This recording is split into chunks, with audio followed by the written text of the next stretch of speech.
I kind of forgot to shoot any of this. What I just did is timed the P pump. Um, Probably not going to be able to see it, but um,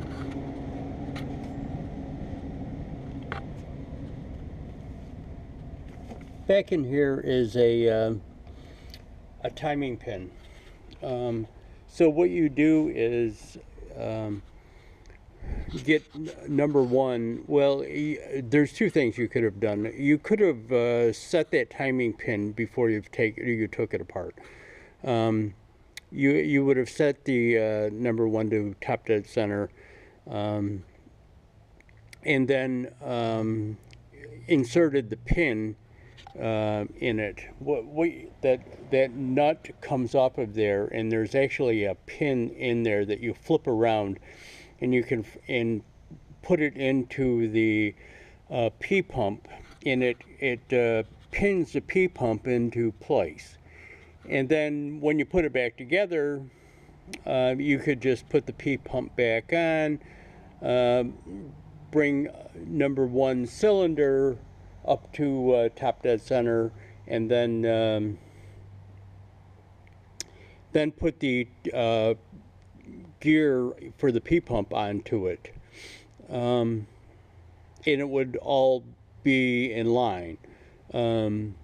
What happened is when I took it apart, I just took it apart. So then what I did is brought the number one cylinder up to top dead center, and then turned the P pump until the pin was aligned with it, and then put it back together that way. So it really doesn't matter which way you do it. But so I put the P pump on, torqued the gear down to 144 foot-pounds, and putting the timing gear cover back on right now. As again, I kind of forgot to shoot any video of it, but as I do it, I'll get some. I seem to be missing some of the longer bolts. No, that's not a long bolt.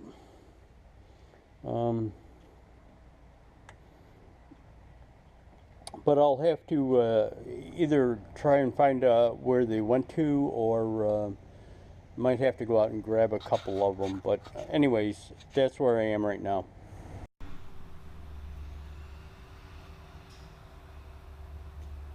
Just shooting a little video here. What I'm doing is just adjusting the rocker arms. I've got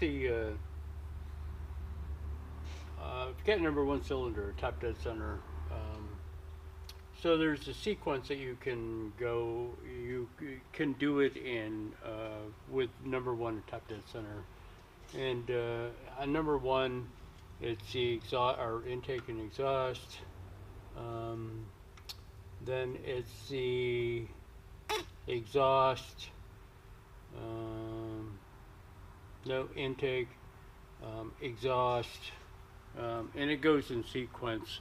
You just have to follow a thing.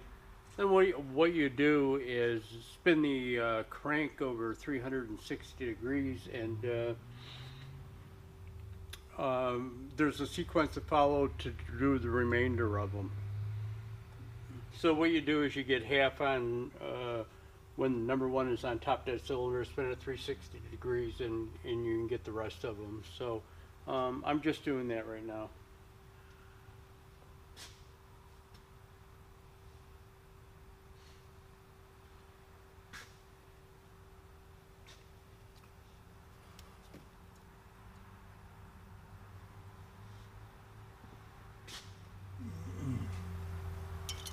The intakes are 10,000, the exhaust are 20.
Okay, I'll bring it back. I'll probably do that off camera. Okay, I got it. That was absolutely ridiculous. Those things are only supposed to be torqued to 18 foot-pounds, and you can see I was beating on it with a friggin' hammer to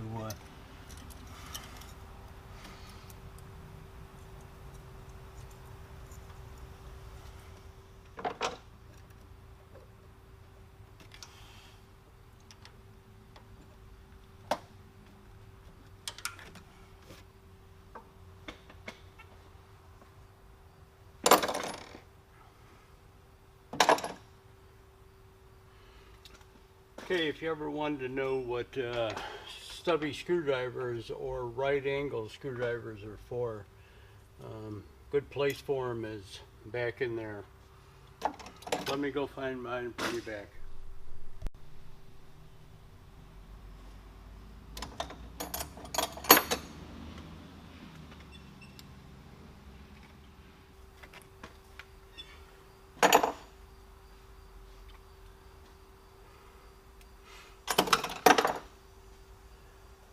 Okay, I got to crank the crank over 360, so I'll bring you back.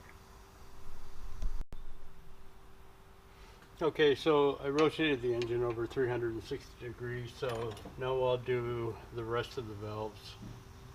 The first one is the exhaust on number 2.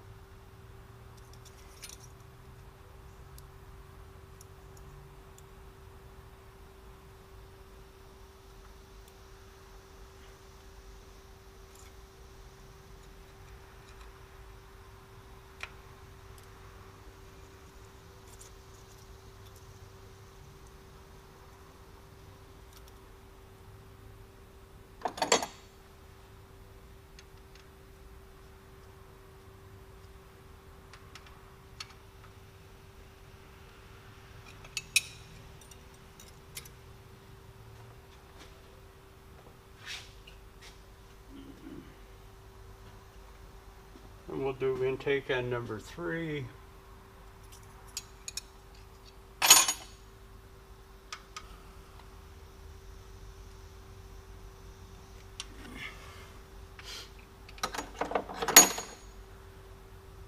And then I've got to do both of them on number 6.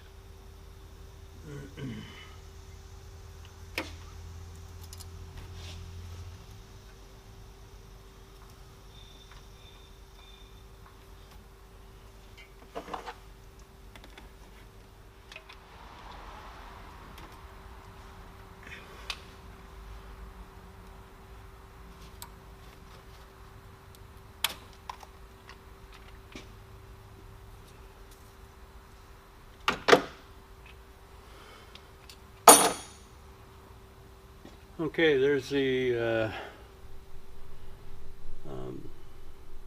lifters are set, the rockers are set, so let's move on to something else. What we're going to do now is put on the main pulley. It's not only a pulley, it's a dampener. Kind of acts like a flywheel also. It's pretty heavy, it's got some mass to it. It tries to take out that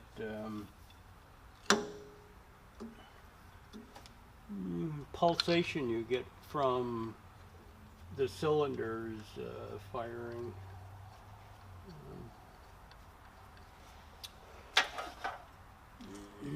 You know, you've got cylinder 1 and then 3 and then 5, then 2, 4, and 6 firing, and you get pulses in between the cylinders firing. It gets less with the more cylinders you have, the shorter that pulse is, logically.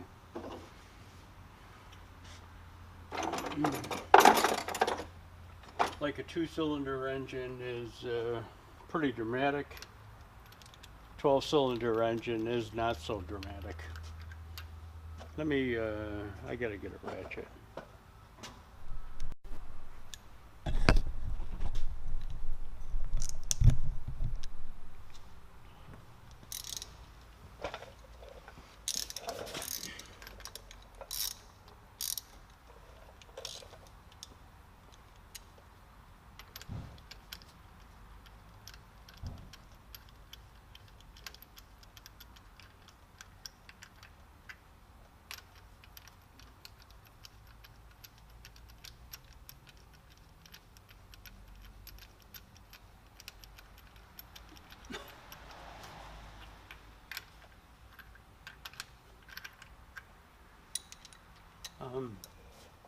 The newer model Cummins engines have it's called harmonic balancers, and they're liquid filled,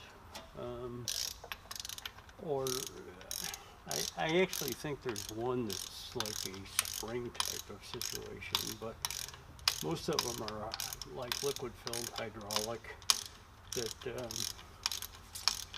kind of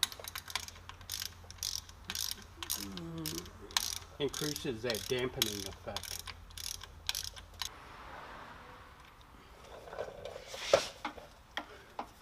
I'll have to look up the torque on that and bring it back. All I'm doing is I put the fan on. I'm just bolting the alternator up.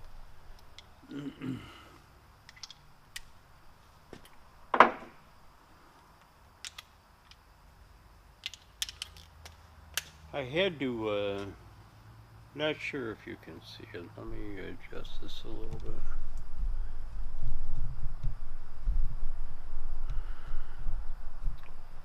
I put the original intake back on because of two reasons. I've got to tweak that other one a little bit. It is actually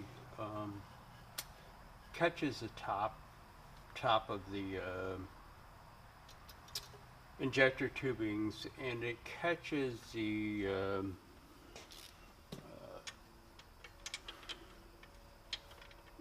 master cylinder.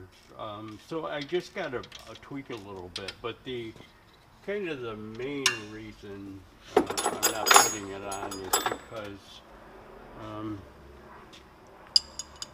again, the guy isn't going to put the enhanced P pump or turbocharger on it, so actually it's not even really necessary right now.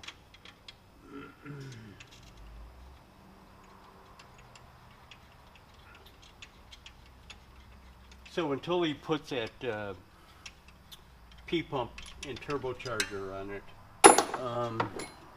I'm not going to install that right now, and I'll modify it so it fits properly. And it's not that it won't fit, it fits, but it rubs. You know what I mean? And I don't want to leave it like that. So I'll just tweak it a little bit.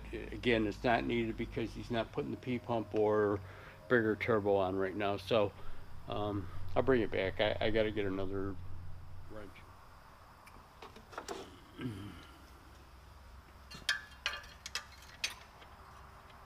One of the issues that I'm having right now is, and it's not really a big issue.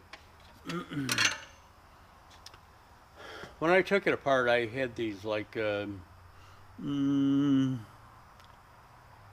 cups, plastic cups like you kind of get in a Chinese restaurant that they put soup and stuff in. And what I was doing is marking, I would put bolts and nuts in there, and then just kind of mark the outside of the cup as to what it was coming from. If I was taking the intake manifold apart, then I would mark the cup that way. You know, if I threw, you know, some bolts from that held the P pump on it at the same time, I would kind of mark it. And then a couple of days, when the kid was laid off that owns this truck, he came over and helped me, and it kind of bolts got just thrown everywhere. So when I went to put it back together, you know, you would just grab a bolt that fit, and it wasn't marked in a container, and it fit, but then somewhere down the line you needed a bolt that was just a shade longer and probably had gotten used someplace else. So that's kind of the issue that I'm running into right now, is I've got bolts that don't really fit properly in the place that they need to go. So I'm probably gonna go out to fasten it all and get some metric bolts of different sizes. But I'll bring it back. What I'm doing now is trying to get it rewired.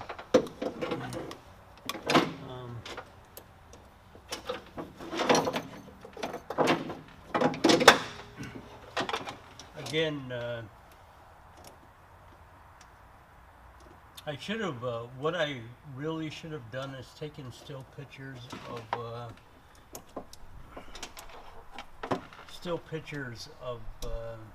of it under good light.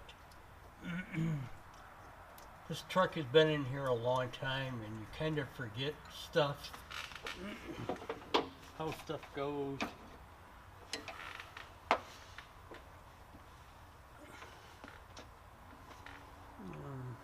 Let me get another wrench.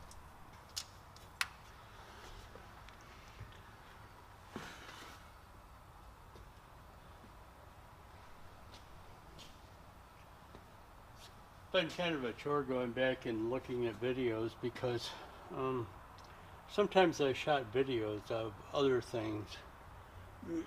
Like when I was going through the process of the head gasket,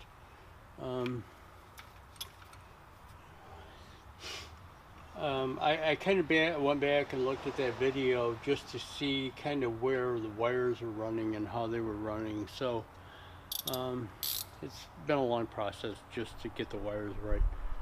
But I'll bring you back.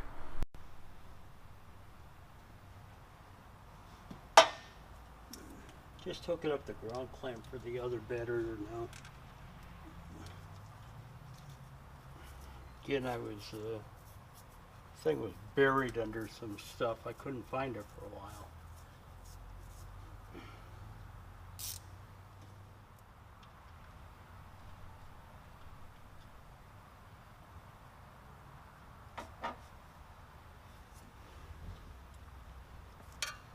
Totally strange.